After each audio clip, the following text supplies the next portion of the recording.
तो today we are going to discuss about कुछ cases में आपको प्रीवियसली जो हमारे केसेस थे उसके बारे में डिस्कस करेंगे। देखिए आयुर्वेद में जब भी पेशेंट अप्रोच करता है या तो उसको आईवीएफ के लिए बता दिया होता है या इनफर्टिलिटी के केसेस में कई बार पेशेंट्स आते हैं, फ्रेश कंडीशंस के पेशेंट्स आते हैं।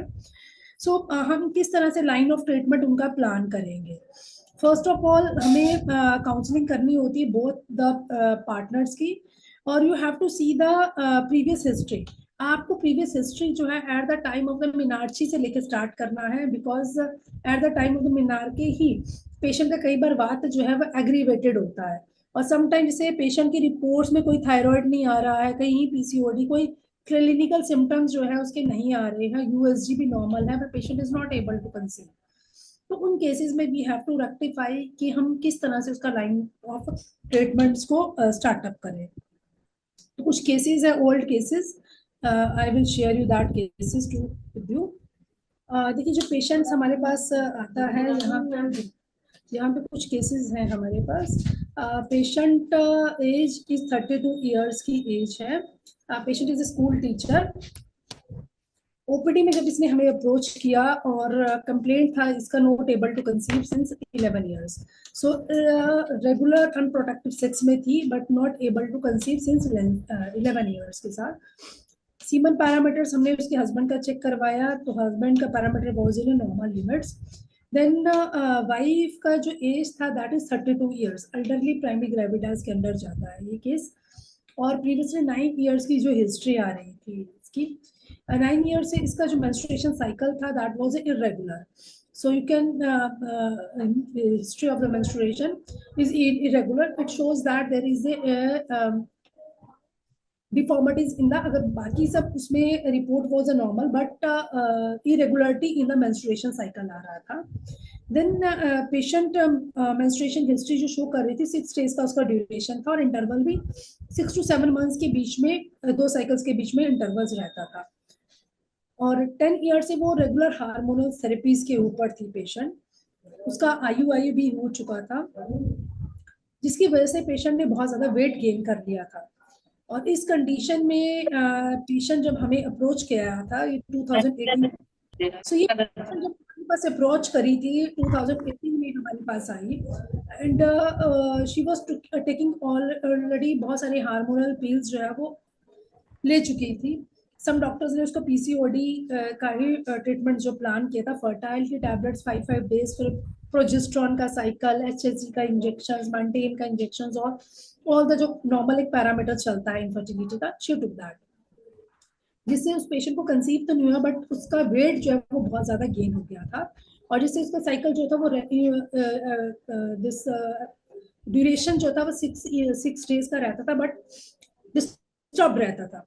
और जो पेशेंट की जो मेन कंप्लेंट थी ना, उसको ईचिंग पर वेजाइनल रहता था। आफ्टर द मेंस्ट्रुएशन कंप्लीशन उसको वेजाइनल में बहुत ज्यादा ईचिंग होती थी। दैट शोज दैट द कफा जब रही थी, कफा कारक, कफा की वजह से उसको प्रॉब्लम्स हो रही थी और पेनफुल इंटरकोर्स रहता था।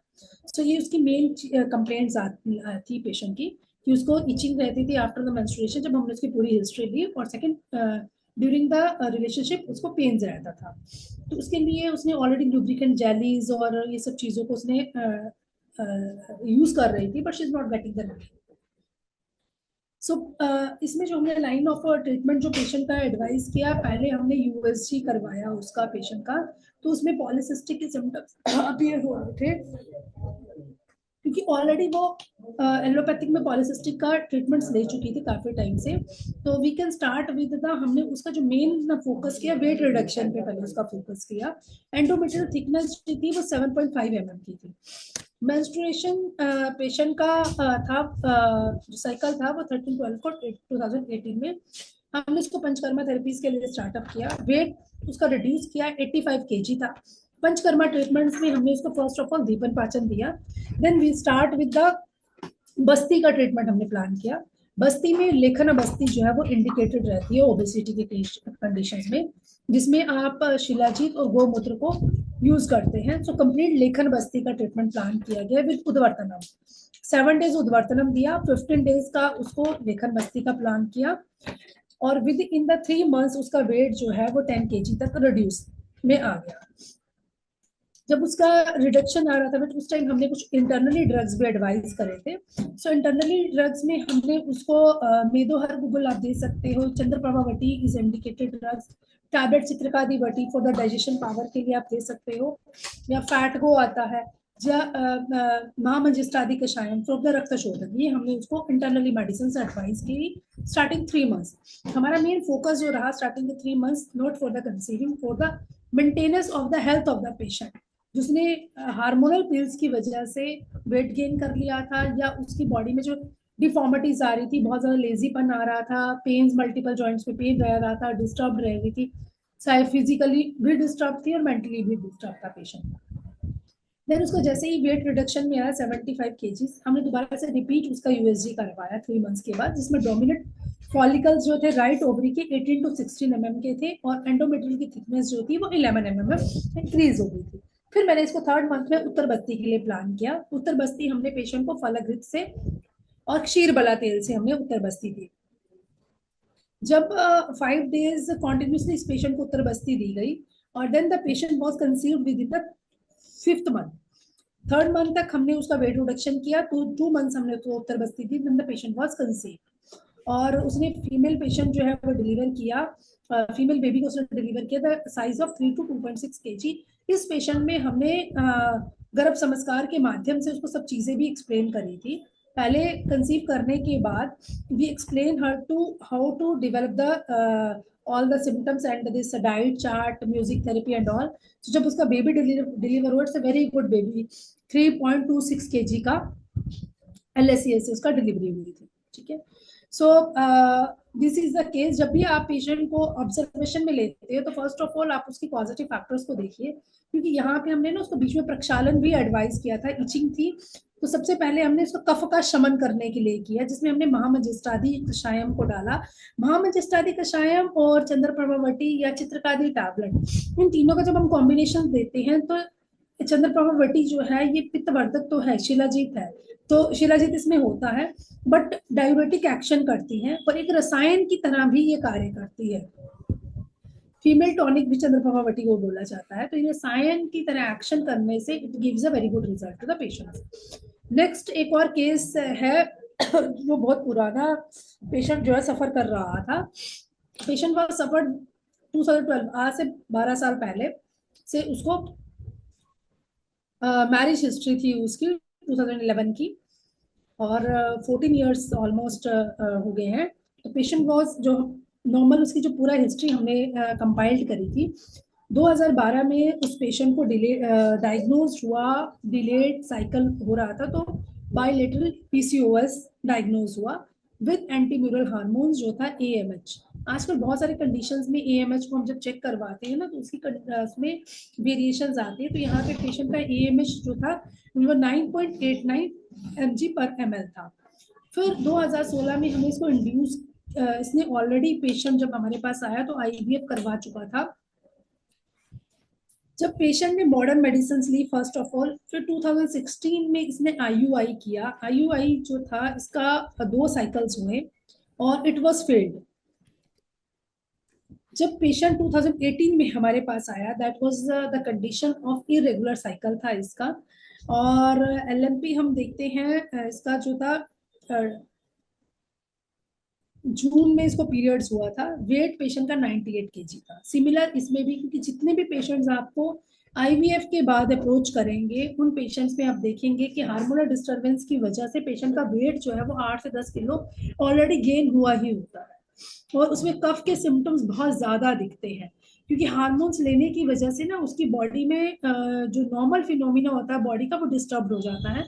वात की वृद्धि दिखेगी उनकी पल्स एनालिसिस में, अगर पल्स आप देखते हो, जीवा देखोगे तो अलिप्त रहेगी उन लोगों की जीवा।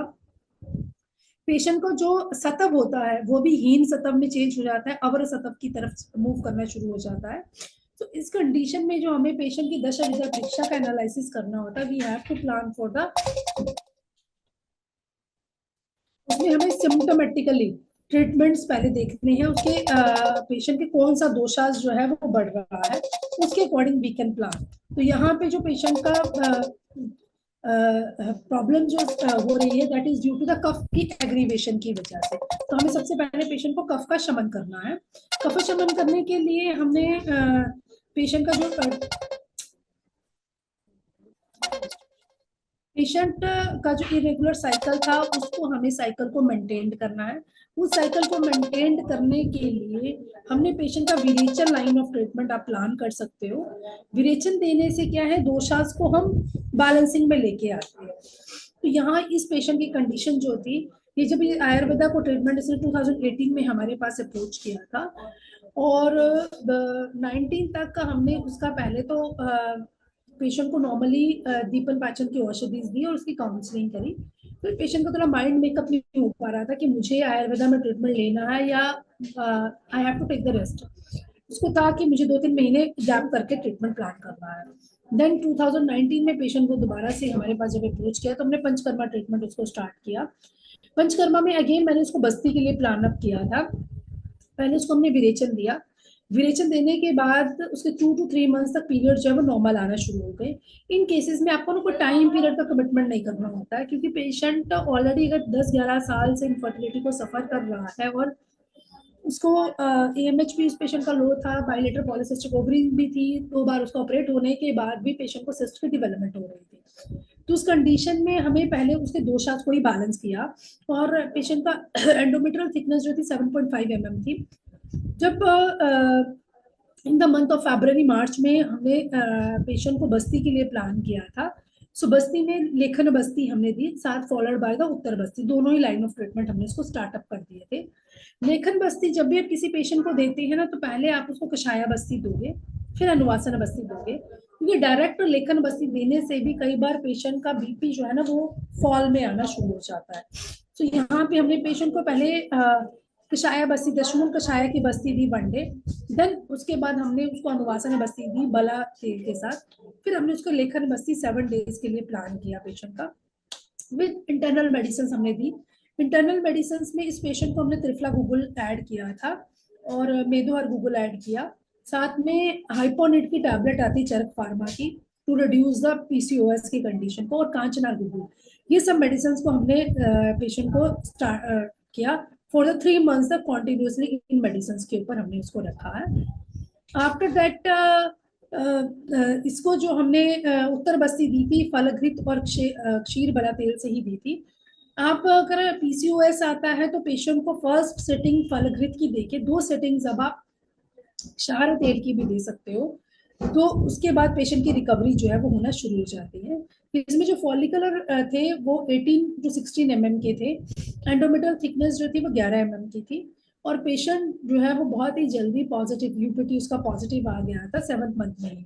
सो विद इन 1 ईयर के ट्रीटमेंट पे पेशेंट कैन बी कंसीव्ड, और इस पेशेंट ने भी 2020 में डिलीवर किया 3.6 kg का बच्चा विद LSCS के द्वारा। ठीक है, so there is a lot of cases on a regular basis we will discuss with you कि आप जब भी पेशेंट्स की अप्रोचेबिलिटी को देखते हैं, उसकी मेन कंडीशंस को देखिए, उसके डायग्नोसिस को देखिए, जहाँ पे कफक वृद्धि हुई है, कफ शमन द्रव्य पे हम मेन फोकस करेंगे। डायरेक्टली हम उसको गर्भधारक योग या गर्भपाल रस या डायरेक्ट शिवलिंगी पुत्रंजीविक इन्हीं चीजों पे इनफर्टिलिटी पे नहीं कंसिडर कर देंगे। फर्स्ट हमें उसके पैरामीटर्स को स्टेबलाइज करना है with the help of the panchakarma therapies.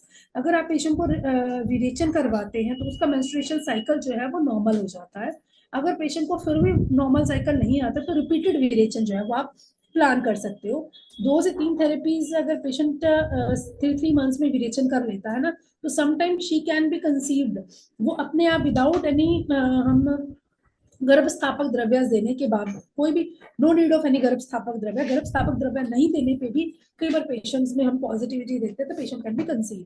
Because hormonal pills लेने से क्या होता है ना, जो इंटरनली सिस्टम डिस्टर्ब हो जाता है, वायु का भी वायु दोष जो है वो हमारा डैमिनिश आ जाता है। मेन अपानवात का कार्य क्या होता है, विंड मूत्र शक्रुत को एक्सपेल आउट करना। अगर किसी पेशेंट का डिस्मेनोरिया आ रहा है या ओलिगोमेनोरिया आ रहा है, उसको साइकिल इंक्रीज हो गया है 10 to 15 डेज अबव के पीरियड्स आ रहा है, तो उस कंडीशंस में हमें पहले मेंस्ट्रुएशन साइकिल पे ही मेन वर्कआउट करना होता है। सो बंधत्वा में जो नष्ट आर्तव की कंडीशंस होती है, तो हमें आर्तव जो कफा दुष्टि है, कफा दुष्टि को बैलेंस करके स्रोतस अवरोध को एक्सपेल आउट करना होता है, जिसमें आप मेडिसिनल मेजरमेंट से पंचतिक्त घृत गुग्गुल आता है, त्रिफला गुग्गुल आता है, इन ड्रग्स को आप एड ऑन कर सकते हैं। इसके साथ साथ पेशेंट को दीपन पाचन जो है वो कॉन्टिन्यूसली देंगे। दीपन पाचन के लिए दीपन पाचन पाउडर्स को यूज किया जा सकता है, अग्नितुंडी वटी को, चित्रकादि वटी को, पंचकोली चूर्ण को, इसको एड ऑन किया जा सकता है। So there is one more case जो मैं आपसे अभी अभी डिस्कस करूंगी आपको। जब भी आप line of treatment plan out करते हैं ना, तो फर्स्ट ऑफ ऑल आपका लाइन ऑफ ट्रीटमेंट में दीपन पाचन रहना चाहिए। Then you have go for the lekhanam. लेखन उस कंडीशन में जहां पे कफ का अनुबंधित आ रहा है। अगर अनुलोमन करेंगे और कफ का स्क्रैपिंग करेंगे तो उसमें चांसेस जो है वो इंक्रीज हो जाते हैं। अगर पेशेंट को इरेगुलर मेंस्ट्रुएशन है तो रजा परिवर्तनी वटी की टैबलेट देखिए, क्योंकि इसमें ताम्र बसम पड़ी हो, इसका इंडिकेशन जो है ये डिसफंक्शन यूट्राइन ब्लीडिंग में काम करता है, डीयूडी में। तो आपने पेशेंट को रजा परिवर्तनी वटी 2 टैबलेट्स बीडी, पित्त प्रगति अगर नहीं है तो उसमें आप नष्ट पुष्पांतक रस एड ऑन कर सकते हैं, 1 tablet morning evening with Dashmularishta या कुमारी आसन के साथ। Second dose of the medicine में आप चिरविलवादी क्वाथ दे सकते हो। चिरविलवादी क्वाथ जो है इसकी डोज जो है 15 ml to 45 ml तक रहती है, विथ हॉट वाटर के साथ आप दे सकते हो। इसको भी अगर आप एम्प्टी स्टोमक, जितने भी कषायम्स है, क्वाथास है, इनको एम्प्टी स्टोमक ही प्रैक्टिस करना चाहिए, तो it gives a good result. आसव रिस्ट को हमेशा खाना खाने के बाद देना है, क्वाथ को हमें खाना खाने से पहले देना है। विद दिस निर्गुंडी आदि क्वाथ को एड ऑन किया है हमने। निर्गुंडी आदि क्वाथ, निर्गुंडी इज अ वात शामक द्रव्य, तो इट विल बैलेंसिंग द अपान वात दोषास, अपान वात को ये बैलेंसिंग करके लेके जाएगा। तो इसमें जो पेशेंट को हम एडवाइज करते हैं 15 से 15 to 20 ml depend upon the weight of the patient, with warm water के साथ देना है। साथ में त्रिफला गुग्गुल दोगे। त्रिफला गुग्गुल पेशेंट का मल शोधन में भी कार्य करेगा, रसायन भी काम करेगा।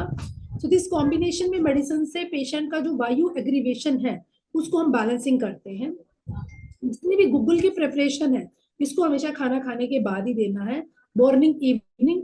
बिफोर फूड गुग्गुल को अवॉइड करना चाहिए, because it can cause the acidity to the patient.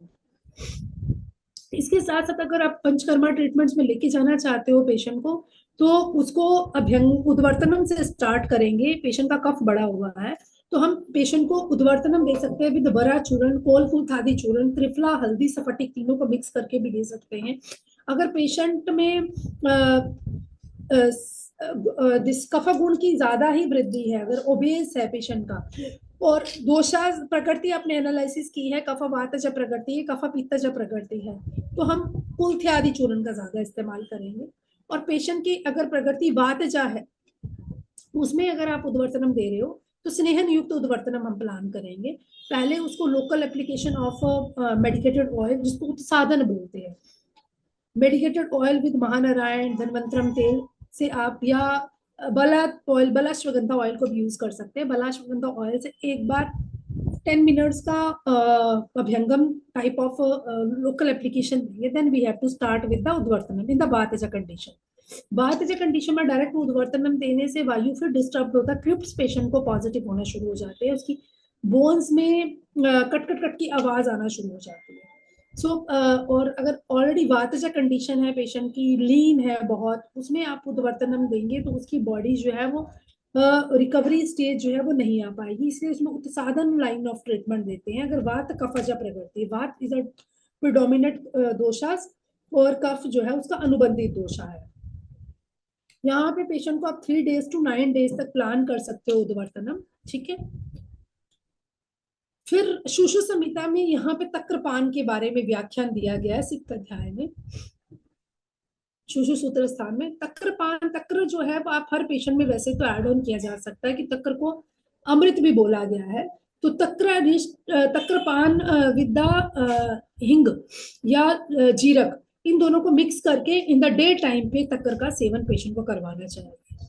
Next line of treatment आप स्नेहन ट्रीटमेंट देंगे। स्नेहन ट्रीटमेंट में 6 days तक we can plan for the Dhanwantaram oil या बलाश्वगंधा ऑयल के साथ आप अभ्यंगम दे सकते हो। इसके बाद पेशेंट को उत्क्लेशन आहार देंगे। उत्क्लेशन से हमने कफ अनुबंधित है तो वमन कराएंगे, पित्त अनुबंधित है तो विरेचन, everybody is known about that. अब पेशेंट की प्रगति क्या है, अगर पेशेंट की प्रगति जो है वो कफ वातजा प्रगति है तो उसमें आप वमन लाइन ऑफ ट्रीटमेंट प्लान करोगे, और पेशेंट की प्रगति जो है वो पित्त वातजा है तो उसमें हम विरेचन लाइन ऑफ ट्रीटमेंट प्लान करेंगे। वमन जो आप दोगे वो मदन फल कल्क के साथ, एसटी मधुफांट के साथ हम प्लान अप करेंगे। और जो विरेचन लाइन ऑफ ट्रीटमेंट है इसमें हम गंधर्व अस्तादि एरंड मूल, गंधर्व अस्तादि एरंड ऑयल या इच्छा भेदी से आप प्लान कर सकते हो। Positively I am planning with Gandharva अस्तादि oil से हम प्लान करते हैं, त्रिवृत अवलेहा से प्लान करते हैं। स्नेहन युक्त विरेचन जो है वो प्लान किया जाता है, रूक्षण विरेचन नहीं देना चाहिए, रूक्षण विरेचन से फिर वायु का एग्रीवेशन होता है। तो इच्छा भेदी वाले विरेचन को मैं अपनी प्रैक्टिस में यूज नहीं करती हूँ। If you want you can use, आप कर सकते हो उसको, उसके लिटरेचर के बारे में थोड़ा सा ज्यादा इलेबोरेटेड स्टडी करके। बट मेरा ओपिनियन है कि if you are planning for the virechan, आप स्नेहन युक्त विरेचन ही पेशेंट को प्लान करिए। स्नेहन युक्त विरेचन से वायु का भी शमन होता है और अपान वात का जो स्रोत, अपान वात की डिस्टर्बेंस की वजह से स्रोतस अवरोध होता है तो स्रोतस को हम क्लींजिंग करके लेके जा सकते हैं। तो विरेचन इस फॉर द 1 डे का प्रोसीजर रहता है। और अगर कफ का एसोसिएशन है विरेचन के बाद रेस्टिंग ऑफ द 7 डेज, फिर आप बस्ती प्लान करते हो तो पिपली आदि तेल से बस्ती दी जा सकती है for the anuvasan basti for the 5 days. That will help to reduce the kapha, क्योंकि जहां पे भी कफ का अनुबंधित है कफा शामक द्रव्य को ही हमने एड ऑन करना है। इसके साथ साथ लाइट मेडिसिन जो हमारी डाइट रहती है इसमें हमें पेशेंट को समसर्जन क्रम में मंडपेय, विलेपी, अकृत्यूष, कृत्यूष इसके according he medicine this diet को प्लान करना होता है फॉर द 8 डेज के लिए। सो अनुवासन बस्ती आप पिपलिया दीक्षायन के साथ देंगे। लेखन बस्ती अगर प्लान करते हैं पेशेंट की इन कंडीशंस में तो अरेंड मूल आदि क्वाथम को यूज कर सकते हैं। अरेंड मूल क्वाथ जो है वो पेशेंट को 3 डेज हमें देना होता है। और इसके बाद धान्यमल धारा दी जा सकती है, ये कफ का एसोसिएशन है। तो नेक्स्ट क्लास में we will discuss about the practical concept of the dhanya amal dhara. जो स्टूडेंट्स ऑलरेडी हमारे प्रैक्टिकल क्लासेस को जिन्होंने अटेंड किया था उन्होंने देखा था कि how we can prepare the dhanya amal धारा को कैसे प्रिपेयर किया जाता है। ये फर्मेंटेड सीरियल से इसको प्रिपेयर किया जाता है अकॉर्डिंग टू चरक सुश्रुत। और डलाना ने इसको ना फर्स्ट टाइम जो इसका धान्य अमल धारा in the female reproductive organs में जो दिया है इसका रेफरेंस, डलाना ने इसको मेंशन किया था। सो धान्यमल धारा जो है ये कफ का शमन करती है। इसके साथ साथ आपकी बॉडी में कफ वातजा प्रगति वाले पेशेंट को धान्यमल धारा जो है वो इंडिकेटेड है। लेखन बस्ती प्लान करने से पहले भी हम धान्यमल धारा को पेशेंट को दे सकते हैं, या एरंड मूलादि क्वाथ बस्ती को हम प्लान कर सकते हैं। पिपली आदि तेल बस्ती अल्टरनेट अनुवासन निरुआ कर्म काल योग बस्ती के लिए अगर आप प्लान करते हो 8 डेज, 15 डेज या 31 डेज, तो उसमें आप पिपली आदि की अनुवासन बस्ती विद एरंड मूल आदि की कषाय बस्ती के लिए साथ में दे सकते हैं। ठीक है, तो you can plan for the 8 days. Starting में हमें 8 दिन ही पेशेंट को प्लान करना चाहिए, फिर उसके सत्व को सात्म्यता को देखते हुए we can increase the dosage of the basti and the time period of the basti. Next आता है उत्तर बस्ती। उत्तर बस्ती हम पेशेंट का ना फर्स्ट सिटिंग्स में मैं अपनी प्रैक्टिस के according we are not advising in the first sitting. First sitting में आप विरेचन या मृदु विरेचन दीजिए, मृदु भ्रमण करवा दीजिए। उसके बाद जब एक बार क्लिनजिंग हो जाती है after that you have to plan for the uttar basti the patient. उत्तर बस्ती 3 डेज तक, 3rd day of the menstruation cycle से स्टार्ट करके 5 डेज टिल 15 डेज तक continuously you can plan with महानारायण तेल से। कल्याणक क्षीरम से दे सकते हैं। कल्याणक क्षीरम का रेफरेंस जो है वो चरक चिकित्सा स्थान 8वें अध्याय में इसका रेफरेंस दिया गया है। So you can plan according to that also. जो मेडिसिनल पार्ट है अगर आप लिखना भी चाहें तो आप लिख सकते हैं। क्वाथ में मेडिसिन जो आप एडवाइस करोगे पेशेंट को that is Chirvilvadi kwatham indicated in the, इसका जो रेफरेंस दिया गया है अर्श चिकित्सा में अग्निमांद्य के अंडर कंसिडर किया गया है। और जो इनफर्टिलिटी वाला पेशेंट भी आपको अप्रोच करेगा उसको भी ऑलरेडी अग्निमांद्य की कंडीशन में ही रहता है। अगर वो डिसफंक्शन यूट्राइन ब्लीडिंग में गया है तो अग्निमांद्य ही रहेगा। नेक्स्ट निर्गुंडी आदिक्वाथ। निर्गुंडी आदिक्वाथ में क्या करते हैं, mainly indicated in the krimi, क्रिमी की कंडीशन में इसको दिया जाता है। That is specially in the koshta gata krimi, जो एब्डोमिनल क्रिमी रहते हैं, कोस्ट के अंदर जो क्रिमी रहते हैं, उस कंडीशन में निर्गुंडी आदिक्वाथ हमको एडवाइस किया जाता है। इसके बाद आता है रंडमूलादिक्वाथ। रंडमूलादिक्वाथ is a decoction for the niruha basti. So रंड मूल आदि निरूहा बस्ती, दश मूल आदि निरूहा बस्ती, इन दोनों ही चीजों को यूज किया जा सकता है। रंड मूल के क्वाथ को आप पेशेंट को ओरल भी 15 to 20 ml फ्रेशली प्रिपेयर्ड क्वाथ की फॉर्म में भी एडवाइस कर सकते हैं। नेक्स्ट ड्रग्स जो है वराचूरण। वराचूरण is a Triphala churna is only. So Triphala is a combination of तीनों आंवला, भेड़ा और हरड़। ये मेद्य भी है, रसायन भी है, इसलिए this drugs can be indicated to the patient. इसके बाद जो पूरे ही लाइन ऑफ ट्रीटमेंट में हमने यूज किया इस पेशेंट को, मदन फल को यूज किया। मदन फल is indicated both in, Madan फल को आप विरेचन में भी, वमन द्रव्यास में भी ऐड कर सकते हैं, और कल्क द्रव्य इन द बस्ती में कल्क द्रव्य के रूप में मदन फल को यूज किया जाता है, शत पुष्प के साथ निरूहा बस्ती की कॉम्बिनेशन में। अगर आपके पास कोई भी कल्क नहीं है तो शत पुष्पा इज द बेस्ट कल्का in the niruha basti formation. Otherwise the combination of, आप उसको यापना बस्ती दे रहे हो, यथारक्त बस्ती दे रहे हो, मुस्तादी यापना दे रहे हो, उसके अकॉर्डिंग आप कल्क द्रव्यास को चूज करेंगे। आपके पास क्लिनिक में मोस्टली रंडमूलादिक्वाथम, दशमूलादिक्वाथम, ये दोनों ही चीजें की रिक्वायरमेंट रहती है।